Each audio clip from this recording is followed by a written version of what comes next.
नमस्कार, मैं गौरव जोशी, श्रीमती मोहरी देवी तापड़िया गर्ल्स कॉलेज जसवंतगढ़ के इस यूट्यूब चैनल पर आपका हार्दिक स्वागत करता हूं।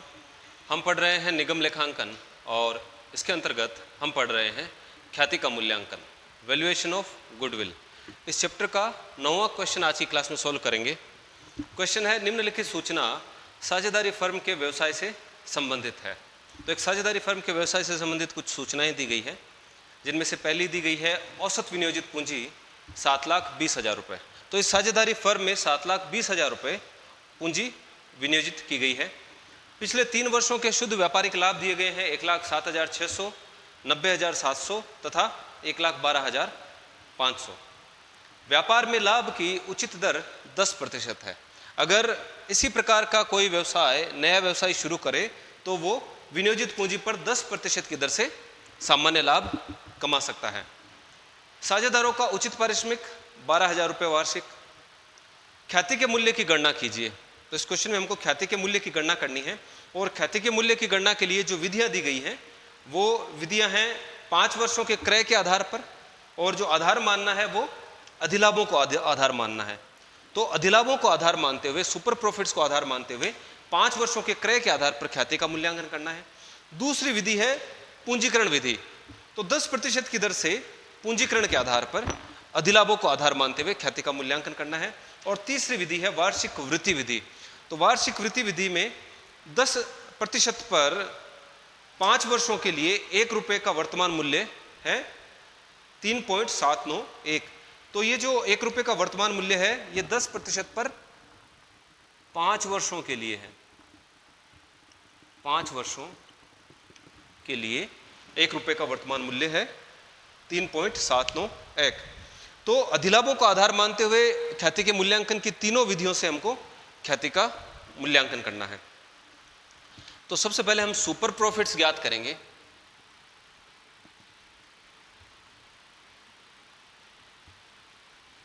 सुपर प्रॉफिट्स, और सुपर प्रॉफिट्स का फॉर्मूला है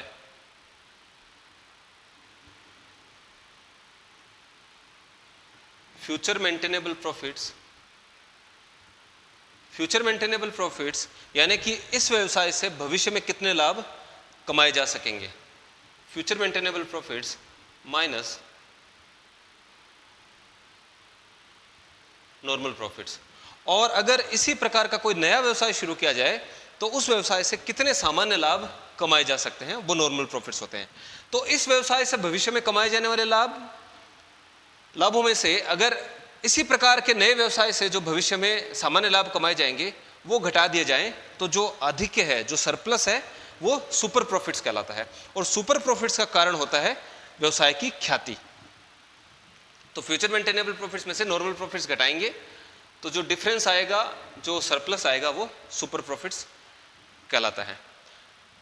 फिर ख्याति का मूल्य ज्ञात करेंगे। वैल्यू ऑफ गुडविल बाय अलग अलग मेथड्स है। पहला है years of purchase method. Years of purchase method में हम सुपर प्रॉफिट को नंबर ऑफ ईयर्स या ईयर्स ऑफ परचेज से गुणा करके ख्याति का मूल्य ज्ञात करते हैं। दूसरी विधि है पूंजीकरण विधि, कैपिटलाइजेशन मेथड। इसमें अधिलाभों का पूंजीकरण करेंगे। इसके लिए सुपर प्रॉफिट्स में भाग लगाएंगे नॉर्मल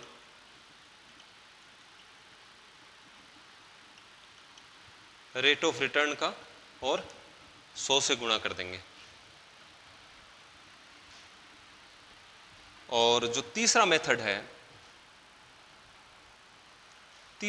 है एन्युइटी मेथड, वार्षिक वृत्ति विधि। इसमें हम सुपर प्रॉफिट्स को गुणा करते हैं प्रेजेंट वैल्यू ऑफ ₹1। 1 रुपये का जो वर्तमान मूल्य है उससे हम गुणा करते हैं।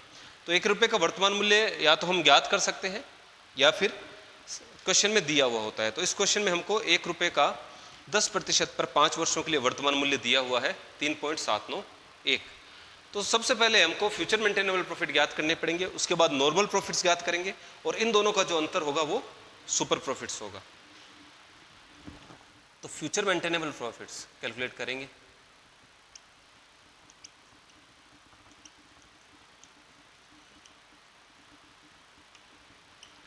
तो भविष्य में कितने लाभ कमाए जाएंगे, भविष्य में कितने लाभ कायम रहेंगे, इसके लिए हम पिछले वर्षों के लाभों का औसत लेंगे कि औसतन भविष्य में इतने लाभ कमाए जा सकेंगे, और यह अनुमान हम लगाएंगे पिछले कुछ वर्षों के लाभों के आधार पर। तो क्वेश्चन में हमको 3 वर्षों के शुद्ध व्यापारिक लाभ दिए हुए हैं और इन लाभों का अगर औसत ले लिया जाए तो हम ये मान सकते हैं कि भविष्य में औसतन इतने लाभ इस व्यापार से, इस फर्म से कमाए जा सकते हैं। तो एवरेज प्रॉफिट्स कैलकुलेट करेंगे पहले।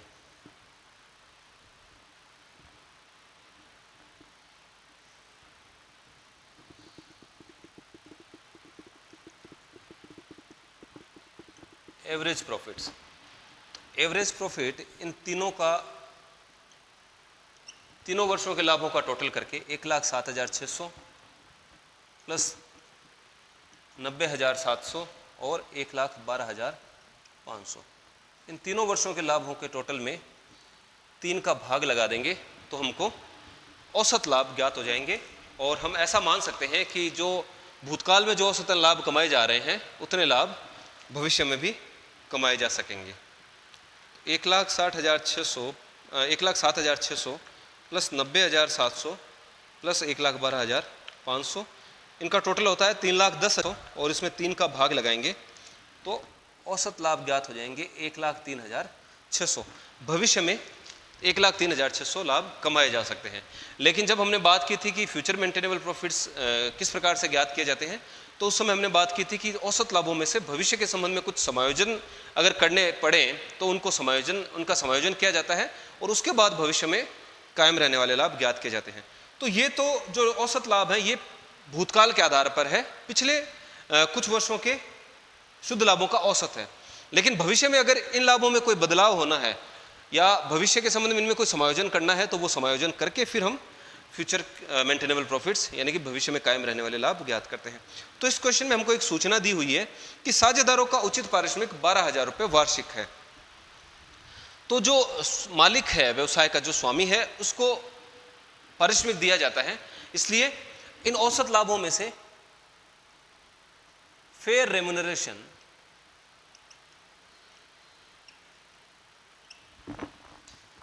ऑफ ऑनर घटाया जाएगा। 12,000 रुपये है वार्षिक, तो 1,03,600 में से 12,000 रुपये हम घटाएंगे। भविष्य में कायम रहने वाले लाभों की गणना करते समय औसत लाभों में से स्वामियों का उचित पारिश्रमिक यानी कि फेयर रेम्युनरेशन ऑफ ऑनर्स घटाया जाता है और उसके बाद भविष्य में कायम रहने वाले लाभ ज्ञात किए जाते हैं। तो 1,03,600 में से 12,000 घटाएंगे तो 91,600 रुपये भविष्य में कायम रहने वाले लाभ होंगे। तो इस व्यवसाय से अगर कोई व्यक्ति इस व्यवसाय को खरीदता है, इस साझेदारी फर्म को खरीदता है, तो वो फ्यूचर में जो है 91,600 रुपये लाभ कमा सकता है, यानी कि 91,600 रुपये भविष्य में लाभ कायम रहेंगे इस व्यवसाय से। अब अगर कोई व्यवसायी नया व्यवसाय शुरू करता है तो वो कितने नॉर्मल प्रॉफिट्स कितने कमा सकता है, कितना सामान्य लाभ वो कमा सकता है। तो इस व्यवसाय में अगर कोई व्यवसायी इस व्यवसाय को खरीदता है तो उसको कितनी पूंजी लगानी पड़ेगी, कितनी पूंजी विनियोजित करनी पड़ेगी, 7,20,000 रुपये। तो 7,20,000 लगाकर ये व्यवसाय खरीदा जा सकता है जो कि इसकी विनियोजित पूंजी है, और 7,20,000 रुपये इस व्यवसाय में पूंजी विनियोजित करके 91,600 रुपये के भविष्य में लाभ कमाए जा सकते हैं। लेकिन अगर कोई व्यक्ति इस व्यवसाय में अपनी पूंजी विनियोजित ना करे और 7,20,000 रुपये लगाकर कोई नया व्यवसाय शुरू करे तो वह 10% की दर से सामान्य लाभ कमा सकता है। तो नॉर्मल प्रॉफिट्स ज्ञात किए जाते हैं average capital employed into normal rate of return upon 100। तो 7,20,000 रुपये एवरेज कैपिटल एम्प्लॉयड है। 7,20,000 रुपये लगाकर 10% के हिसाब से 72,000 रुपये सामान्य लाभ कमाए जा सकते हैं अगर नया व्यवसाय शुरू किया जाए। तो 7,20,000 की पूंजी लगाकर सामान्य लाभ कमाया जा सकता है 72,000 का, लेकिन इस व्यवसाय से 91,600 रुपये का लाभ कमाया जा सकता है। तो जो अंतर है, जो आधिक्य की राशि है, उसका कारण है ख्याति। पुराने व्यवसाय की ख्याति है, इसकी प्रतिष्ठा है, इस वजह से ज़्यादा लाभ कमाए जा सकते हैं पुराने व्यवसाय से, और ऐसे लाभ अधिलाभ सुपर प्रॉफिट्स कहलाते हैं। तो 91,600 में से 72,000 रुपये घटाने पर 19,600 रुपये आता है, और 19,600 रुपये अधिलाभ ख्याति के कारण कमाए जा सकते हैं। तो अब ख्याति का मूल्यांकन हम इन अधिलाभों के आधार पर, सुपर प्रॉफिट्स के आधार पर करेंगे, और वो है 19,600 रुपये। तो पहला मेथड जो हम काम में लेंगे वो लेंगे ईयर्स ऑफ परचेज मेथड, यानी कि जो अधिलाभ कमाए जाएंगे पुराने व्यवसाय की वजह से, वो आगे आने वाले 5 वर्षों तक इस व्यवसाय की ख्याति की वजह से ही कमाए जाएंगे।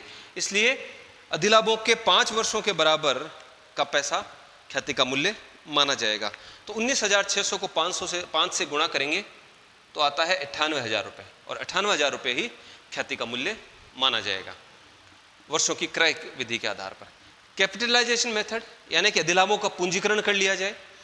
तो अधिलाभ है 19,600 के, ये 19,600 अगर 10% के हिसाब से अधिलाभों के रूप में कमाने हैं तो कितनी पूंजी लगानी होगी?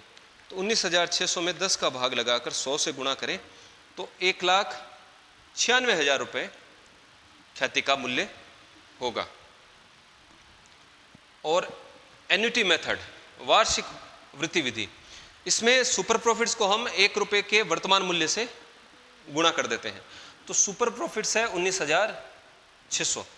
ये आगे आने वाले 5 वर्षों तक पुराने व्यवसाय की वजह से होते रहेंगे, लेकिन 19,600 रुपये प्रत्येक वर्ष 5 वर्षों तक लाभ होंगे, यानी भविष्य में ये रुपये मिलने वाले हैं। लेकिन इनका अगर आज का वर्तमान मूल्य देखा जाए तो 1 रुपये का वर्तमान मूल्य अगर 3 रुपये 5 वर्षों के लिए 1 रुपये का 10% पर वर्तमान मूल्य अगर 3 रुपये 79 पैसा लगभग है, तो 19,600 का वर्तमान मूल्य क्या होगा? 5 वर्षों का वर्तमान मूल्य क्या होगा? 19,600 इंटू 3.791, यह आता है 74,304 रुपये। 19,600 5 वर्ष तक कमाए जाएंगे। तो अगर 5 वर्षों का पूरा पैसा चुकाया जाए खरीदार के द्वारा, क्रेता के द्वारा, तो ख्याति का मूल्य चुकाया जाएगा 98,000 रुपये। लेकिन 98,000 रुपये का अगर वर्तमान मूल्य ज्ञात किया जाए 10% ब्याज के हिसाब से, तो वर्तमान मूल्य होता है 74,304 रुपये। और आज 74,304 रुपये 10% ब्याज पर अगर लगा दिए जाएं तो 5 वर्षों बाद में वे जाकर 98,000 रुपये बन जाएंगे। तो ख्याति के मूल्यांकन की जो सर्वोत्तम विधि है वो है वार्षिक वृत्ति विधि। अधिलाभों के आधार पर जब वार्षिक वृत्ति विधि से ख्याति का मूल्यांकन किया जाता है तो वही विधि सर्वोत्तम विधि होगी ख्याति के मूल्यांकन की।